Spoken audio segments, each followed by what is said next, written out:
حسبنا اللہ و نعم الوکیل، نعم المولا و نعم النصیر۔ ماشاءاللہ لا حول ولا قوة الا باللہ العلی العظیم۔ اعوذ باللہ من الشیطان اللعین الرجیم۔ بسم اللہ الرحمن الرحیم۔ الحمدللہ رب العالمین۔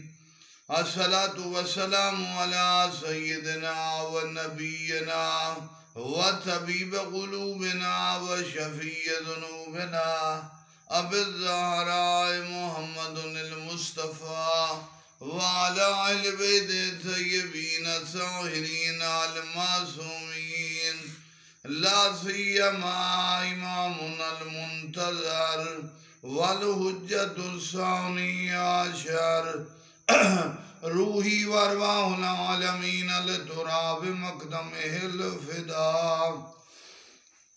اما بعد فقد قال اللہ تبارک و تعالی فی کلام المجید وفرقانہ الحمید۔ بسم اللہ الرحمن الرحیم۔ قل جاء الحق وذاق الباطل ان الباطل کان زہوقا۔ ہمارا سلسلہ گفتگو حق ہستیوں کا بیان اور ان کا جو حق ہے اس کی طرف مائل ہونا، اس حق کا اپنے اوپر اثر لینا، دیکھنا کہ اس حق کے ساتھ ہم نے کیا ذمہ داری کی ہے۔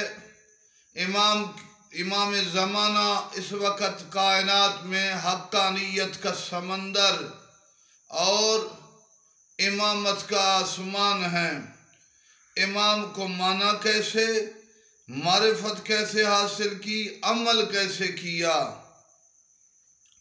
ذمہ داریوں کے حوالے سے یہ ہے کہ امام کے لیے اجتماعی معاشرہ پیدا کریں، بے مروتی کو ختم کریں، ایک دوسرے کے ساتھ امام کے ظہور سے پہلے پیار کر کے محبت اور اجتماعی یونٹی کے ساتھ ایک خلوص پر مشتمل پیار محبت کی سوسائٹیاں بنائیں۔ عبادت بھی فقط للہیت اور تقرب کے لیے۔ الصوم جنت من النار، کہتے ہیں نا روزہ جہنم کی آگ کے معاملے میں ڈھال ہے۔ تو ہم معاشرے میں روزہ رکھنے والی آبادی کتنی ہو، افسوس اس ملک میں غالب اکثریت لوگ روزہ رکھتے ہی نہیں۔ جب بنیادی واجبات پر ہی عمل نہیں تو پھر کیا دعویٰ ہے امام کی طرف۔